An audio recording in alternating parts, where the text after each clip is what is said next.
Her knock was a cry for help. His open door, an act of desperation. Neither expected that night to change everything. Two strangers, bound by loss, now fought side by side. They became more than allies, more than companions, family.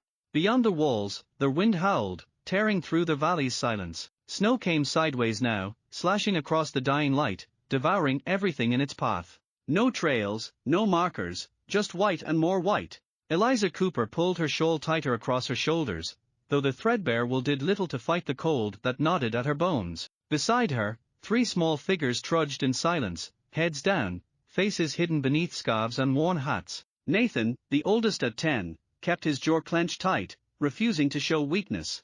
Leah, barely 8, clung to his arm, her steps faltering more and more with each passing hour. And Ben, sweet, tender Ben, just 5, whimpered softly as he clung to his mother's skirt, his tiny mittens stiff with ice. Eliza's legs burned. Her lips cracked every time she whispered for them to keep going. She didn't know how much farther they could make it. She wasn't sure if she would make it, but she couldn't stop. She wouldn't. Not after Matthew. Not after what he'd said as he rode away, leaving them stranded at Bitter Hollow with nothing but half a sack of flour in his sneer. You'll figure it out, Eliza. You always do. She could still hear his voice in the dark, could still taste the betrayal when she realized he hadn't just left for supplies. He'd left for good. And so she walked through the storm, through the ache, through the desperate silence, until she saw it. A light. It flickered faintly in the distance, half hidden by swaying pines and a heavy curtain of snow. A cabin. Eliza's knees buckled in relief, but she forced herself upright. Come on, she whispered hoarsely to the children. Just a little more. They stumbled the last 100 yards together, collapsing against the door. Eliza's knuckles were numb as she raised her hand and knocked. Once, twice, 3 times, nothing. She knocked again, harder this time. Her voice cracked as she tried to call out, but only a raw rasp escaped her throat. Then finally, the door creaked open. A man stood in the doorway, shadowed by firelight behind him. He was tall, broad in the shoulders, with a thick coat hanging heavy off his frame. His face was carved with sharp lines and a beard dusted with grey. But it was his eyes that struck Eliza, cold, weary, and tired. For a long second, he said nothing. Neither did she, but words weren't needed. Not when 3 frozen children clung to their mother's skirt, shivering violently. The man's jaw tensed. He stepped aside. Get in. Eliza didn't hesitate. She ushered the children inside, practically dragging Ben across the threshold. The door slammed shut behind them, sealing out the scream of the wind. Warmth hit them like a wave. The crackle of the hearth, the faint smell of pine and smoke. The man moved briskly, pulling chairs closer to the fire. Sit. Get warm. Eliza obeyed, unwrapping scarves and peeling stiff coats from her children's tiny bodies. Nathan helped Leah, rubbing her arms while Ben buried himself into Eliza's lap. The man disappeared into another room, returning moments later with thick blankets in a kettle. Drink, he said, pouring steaming water into chipped mugs. Ain't much but better than the cold. Eliza accepted the cup gratefully, wrapping numb fingers around it as she stole a glance at their host. He moved like a man who didn't much like company. Everything about him, from the set of his jaw to the way his boots thudded on the floorboards, spoke of solitude. Still, he hadn't turned them away. Thank you, Eliza managed, her voice raw from wind and fear. The man grunted. He stirred the fire, sending sparks leaping up the chimney. You come far? He asked, finally breaking the heavy quiet. Eliza hesitated, but something about his steady presence, the way he didn't press, made her answer. 3 days, she whispered. East of Bitter Hollow, wagon broke, walked the rest. The man didn't blink. Why? The word hit harder than she expected. Simple director. She swallowed, eyes darting toward her children, now huddled and half asleep near the hearth. Left, she said finally. Had to. That seemed enough for him. He didn't pry. Instead, he nodded slightly and leaned back against the table, arms crossed. Name's Jonas Hale, he offered after a pause. Eliza Cooper, she replied softly. She glanced at the children. Nathan, Leah, Ben. Jonas nodded again. His face remained impassive, but his gaze softened just a little as he watched Ben's small hand clutching the hem of his mother's skirt, even in sleep. You're safe here, Jonas said quietly. Storm's got nowhere to go tonight, and neither do you. Relief hit Eliza so hard she almost sobbed, but she held it together. She always had. Instead, she met his eyes and whispered, thank you. Jonas only turned back to the fire, his silhouette glowing faintly in the flicker of the flames. Outside, the storm howled against the cabin walls, but inside, for the first time in what felt like forever, Eliza and her children were safe for now. Morning came slow. The storm had not passed, only softened. Its howl now reduced to a dull hiss like a snake coiled outside the walls, waiting for weakness. Eliza stirred first. Her back ached from sleeping upright near the hearth, but her eyes went immediately to the children. Nathan, Leah, and Ben were still bundled in borrowed quilts, their cheeks pink now with heat instead of cold. Ben's tiny hand was resting lightly on Leah's shoulder, and Nathan had shifted sometime in the night to curl protectively around both. They were safe for now. Eliza rose carefully, her legs stiff, and glanced around the cabin. The place was plain, but not without care. Tools were lined neatly along one wall, a shelf of books, worn, but organized, stood near the door. The table was scarred with use, but clean. She found Jonas outside. He stood on the porch, axe in hand, splitting kindling in clean practice motions. Snow still fell lightly, dusting his shoulders, but he paid it no mind. Eliza hesitated, then stepped out, pulling her shawl tight. "You don't have to do all that for us," she said softly. Jonas didn't look at her as he spoke. "Not doing it for you," he replied flatly. "Doing it for the stove. Stove don't care who's hungry. Just needs wood to burn." Eliza bit back a smile. She recognized the type. Men who wore their kindness behind rough words and harder hands. Still, she didn't push. Instead, she stepped off the porch and began gathering the split wood into her arms. Jonas paused, watching her. "Could have stayed inside," and he said, "I've been sitting too long." Eliza replied simply, "Feels better to move." He nodded once, a silent approval. Together, they worked, neither speaking much, but neither needing to. By the time the wood pile was replenished, the sky had lightened to a dull silver. Jonas jerked his chin toward the door. "Coffee is probably still warm." Inside, the children had begun to stir. Nathan yawned and stretched. Leah sat up, rubbing sleep from her eyes. Ben clung to the quilt, peeking out cautiously. Jonas poured coffee into 2 tin cups, black, bitter, and hot. Eliza took hers gratefully, wrapping cold fingers around the warmth. "You planning to move on when the storm breaks?" he asked after a moment. Eliza hesitated. I don't know. I thought I would. Had family west or thought I did, but letters stopped coming long before winter." Jonas didn't press. Instead, he simply nodded and sipped his coffee. "You ain't the first to come through here thinking west held all the answers," he said quietly. "Most of the time, all you find out, there's just more questions." Eliza met his eyes across the table. For a fleeting second, something passed between them. An understanding. They were both ghosts in a way, people left behind by the world. As the day wore on, the children settled. Nathan helped Jonas with the animals, hauling hay and breaking ice in the trough. Jonas showed him how to hold the axe, how to swing without wasting strength. Leah stayed inside, helping Eliza patch torn mittens and prepare a thin stew. She asked quiet questions about Jonas, why he lived alone, why he didn't have a family. Ben trailed Jonas everywhere. The little boy asked endless questions, his voice small but eager. "What's that knife for? Do bears come here? Can I have a horse someday?" Jonas, to his credit, answered every single one. "No," he said at one point, gesturing to the gun hanging by the door. "That's for bears, knives for wood," or stubborn nods. By evening, something had shifted in the cabin. The silence wasn't heavy anymore. It was comfortable, familiar. The children laughed softly as they played near the fire. Eliza smiled as she stirred the stew, glancing every now and then at Jonas, who sat whittling a small figure. A bird, delicate and precise. She noticed the way his hands worked, slow and careful, as if shaping more than just wood. "You carve well," she said quietly. Jonas glanced up. "Something to do when the wind won't stop howling." Eliza watched him a moment longer.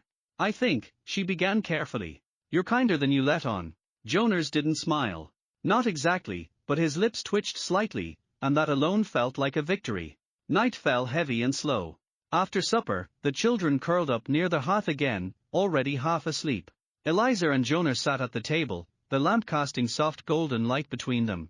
Outside, the storm had lessened, but the cold still pressed against the windows. Eliza's fingers curled around her cup as she stared into the flickering shadows. "Thank you," she said suddenly, voice low, but sure.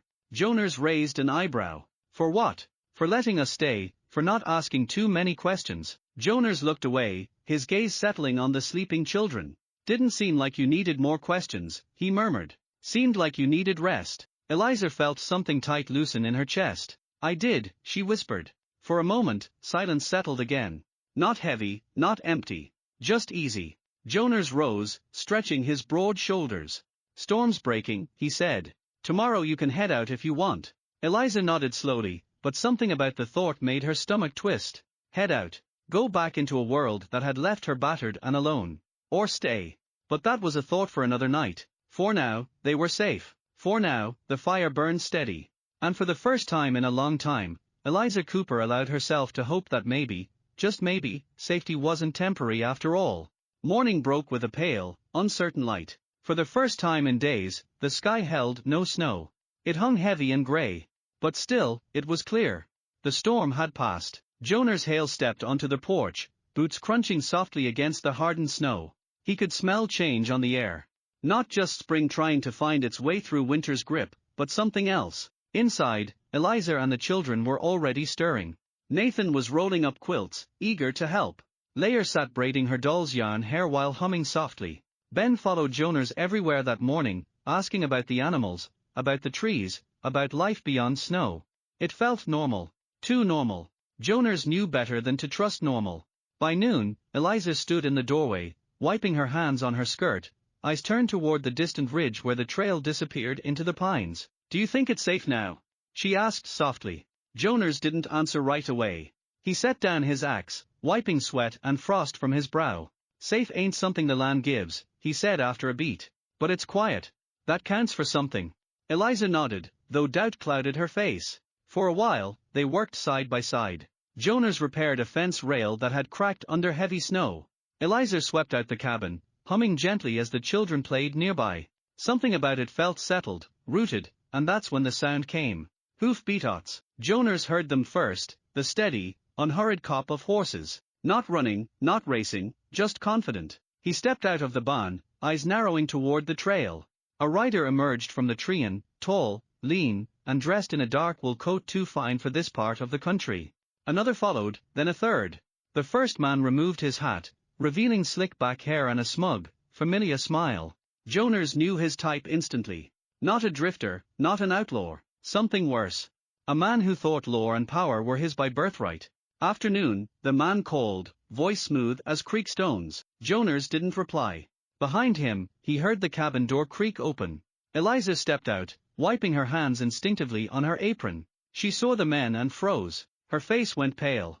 Matthew, she breathed. Jonas didn't need to ask. He knew.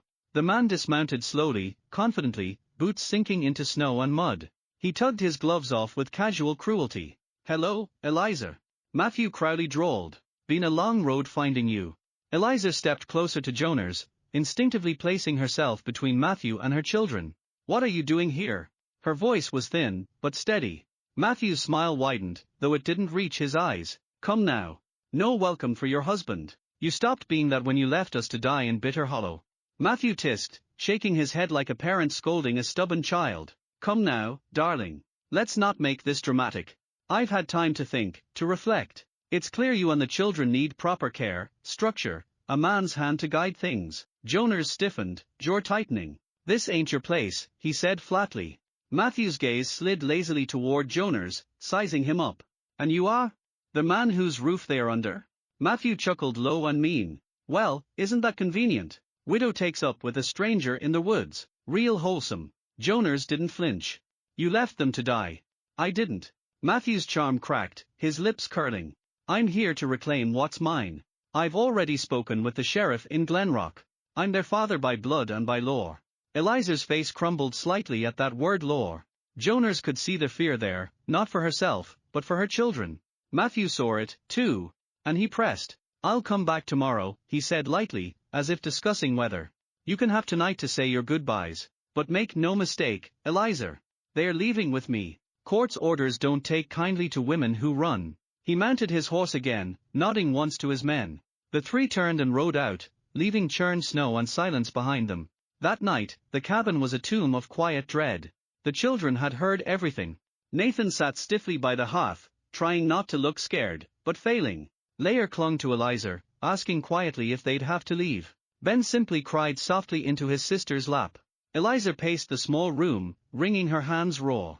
What am I going to do? She whispered, voice breaking. He has the law. He has money. I can't fight that. Jonas sat at the table, staring hard at the flames. You don't have to fight it alone, he said simply. Eliza stopped pacing, looking at him with red-rimmed eyes. What do you mean? Jonas leaned forward, voice low and sure. I've seen men like him before. They think paper and threats make them untouchable. But this place, this town, they've seen what you are, what you've done. You kept these children alive. You built something here. He's counting on scaring you quiet. He stood slowly, shoulders square. But we won't be quiet. Not tomorrow. Not when he rides in expecting surrender. Eliza stared at him, tears clinging to her lashes. And if he forces them to take the children, Jonas didn't hesitate. Then he'll have to take them from my hands. The fire cracked loudly, sending sparks flying. For a long moment, Eliza said nothing. Then slowly, she stepped forward, closer than she'd ever dared before. She reached out, her hand resting lightly on Jonas's arm. You would do that for us? Jonas looked down at her hand, then back at her eyes. For family, he said quietly. I'd do more. Eliza didn't cry. Not this time. Instead, she nodded once, firm and certain. Then we stand together. Outside, the cold wind whispered through the trees. But inside, two souls, broken and rebuilt, had just drawn a line in the snow. And by morning, Matthew Crowley would find out exactly what that meant. Morning came sharper than a blade. The sun rose pale and cold, casting long shadows over the snow-covered hills. It should have felt like a new day, a day for Thor and promise. But for Eliza Cooper and Jonas Hale, it felt more like the eye of a coming storm. Matthew Crowley would be back. He said he'd return, and men like him didn't bluff. Not when pride and control were on the line. Inside the cabin, Eliza dressed her children carefully. Nathan was quiet, his jaw tight. Leah asked if they had to leave. Ben, too small to understand fully, clung to his mother with wide, confused eyes. You're not going anywhere, Eliza whispered to them as she brushed Leah's hair, forcing calm into her voice. No matter what that man says. Jonas was outside before dawn. He worked with methodical purpose, chopping wood, checking his rifle, reinforcing the cabin's front door. He wasn't preparing for a war. Not exactly. But he wasn't planning to back down either. By the time midday came, the tension in the air was thick as smoke. And then they heard it. Horses. Not just Matthew this time. He'd brought company. For riders came into view as the children crowded near the window. Jonas stood on the porch, arms crossed, as Matthew dismounted with deliberate slowness. His smirk was sharper today, confident. Behind him rode Sheriff Tate, a man known in these parts for minding his own business as long as his pockets stayed full.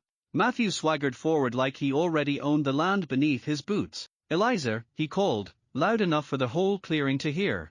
I'm here like I promised. Time to bring my children home. Eliza appeared in the doorway, her back straight, shoulders squared despite the tremor in her fingers. They are home, she said firmly. Matthew's smile thinned. Let's not make this ugly. Sheriff Tate has the papers. Custody signed and sealed. I'm within my rights. Sheriff Tate unfolded a yellowed piece of paper and read aloud, his voice dull and official. Eliza Cooper, you are hereby ordered to relinquish the children into the custody of their father, Matthew Crowley. Failure to comply. That's enough, Jonas interrupted, his voice low but carrying steel. All eyes turned to him. Jonas stepped forward, placing himself directly between Matthew and the cabin. I know what you are, Crowley, Jonas said evenly. A man who left his family to die in winter. A man who sees people as property, but not here. Not anymore. Matthew's eyes narrowed. You don't have a say in this, Hale. The law does. Jonas didn't flinch. The law might not care who you are, but this town does. As if on cue, voices rang out from beyond the treein. Mrs. Webb, Pastor Connor, old Doc Briggs. They came walking, bundled against the cold, faces set with quiet resolve. Behind them, others from town. Folks who had seen Eliza these past months, watched her rebuild something fragile but real. We stand with her, Mrs. Webb said simply, stepping beside Jonas. Pastor Connor nodded. She raised those children with grace when no one else would. Matthew's confidence faltered. This isn't your business, he snapped. It is now, Jonas said, calm, but deadly sure. The sheriff shifted uncomfortably. Crowley, this paper's only good if people are willing to enforce it. Matthew's face darkened, his eyes darted between the growing crowd and the stone wall that was Jonas Hale. You think this is over? He hissed. You think a few farmers and widows can stop me? I think you're already stopped, Jonas replied. Silence fell heavy. Matthew's bravado cracked completely. With a bitter curse, he shoved the papers back into the sheriff's hands and stormed back toward his horse. "This isn't the end," he called out over his shoulder. "No," Jonas agreed quietly. "It's the beginning." Matthew rode off, defeated, but dangerous still. The sheriff hesitated, then followed. The lawman's posture sagging as he realized which way the wind now blew. The townsfolk lingered, offering Eliza soft words and warm smiles before drifting back to their homes. They didn't celebrate. There was no need. They'd come when it mattered. That was enough. Inside the cabin, the tension broke like ice underfoot. Eliza stood by the window, watching the last riders disappear over the ridge. Her hands trembled, but not from fear. Jonas came up beside her, close enough that she could feel the warmth radiating from his chest. "He'll be back," she said softly. "Maybe," Jonas admitted. "But so will we. Every day, as long as it takes." She looked at him then. Really. Looked, and something inside her cracked open, not in fear, in relief. She stepped closer, her head resting lightly against his shoulder. "You didn't have to stand up for us," she whispered. Jonas turned slightly, his hand coming up to rest gently on her back. "I did," he said simply. "Because you're not alone anymore." For a moment, they stood together in the fading afternoon light. Not as savior and saved, not as strangers forced together by circumstance, but as something far more fragile and far more powerful, family. Outside, winter clung stubbornly to the edges of the land. But inside, beside the fire and amid the soft breathing of sleeping children, Eliza and Jonas stood steady against the storm. And for the first time in a long, long time, neither of them felt cold. The days that followed felt lighter, not because the threat had vanished. Matthew Crowley's shadow still lingered somewhere beyond the ridge, but because the worst had not come. The children were still here. Eliza was still here. And Jonas Hale, who had spent more winters than he could count, alone in his cabin with nothing but wood shavings and silence for company, was no longer alone. Spring came slow, but steady. The snow melted first along the edges of the cabin, forming thin rivulets that whispered past the porch. Buds broke through frozen soil, tiny splashes of green that Eliza paused to admire each morning. Inside, laughter returned like a song forgotten and found again. Nathan helped Jonas with repairs now. The boy's hands, once soft and clumsy, grew sure as he drove nails and carried wood without needing to be asked. Jonas taught him how to tie knots and sharpen tools. Nathan soaked in every word, eager to prove himself. Leah and Ben spent hours near the creek, gathering smooth stones and weaving daisy chains. They followed Jonas into the woods one afternoon, and when they returned, Leah held up a small carving he'd made for her, a fox, delicate and curious. For Ben, Jonas carved a simple whistle.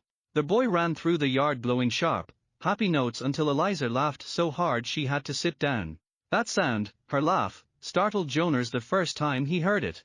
It had been so long since this cabin had echoed with something other than wind and creaking wood.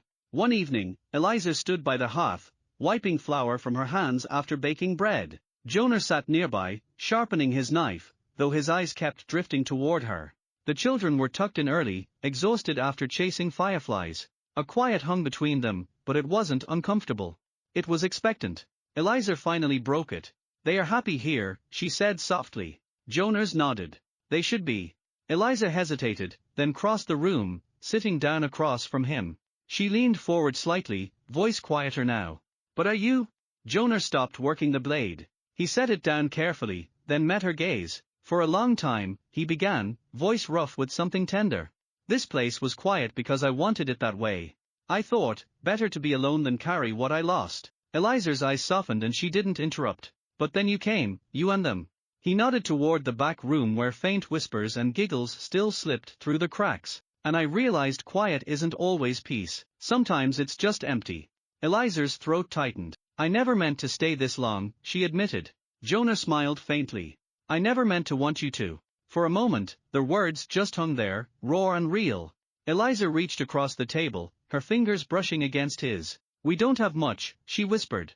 Jonas turned his hand over, lacing their fingers slowly. "Got enough?" Eliza's eyes shimmered with unshed tears. "Do you really want us here, Jonas? Not just until spring. Not until the threat passes, but for good." Jonas squeezed her hand gently. "I already see this place different because of you. I hear it different. Feels like a home again." Her breath caught. "Then say it," she whispered. "Please." He looked her dead in the eyes, his voice barely louder than the crackling fire. Stay, Eliza. Stay and make this your home. Make us your home. That was all she needed. Her face broke, tears falling silently as she stood and crossed the space between them. Jonas rose too, and before either could say more, Eliza pressed her forehead to his chest, her arms sliding around him tightly. Jonas held her steady and warm. Not with hunger, not with desperation, but with promise. The promise of mornings filled with bread baking and children's laughter. Of nights spent beside the fire, carving stories into wood and sharing dreams never dared aloud, of family chosen, built, and fought for. Later that night, after the fire had burned low and the children slept soundly, Nathan stirred.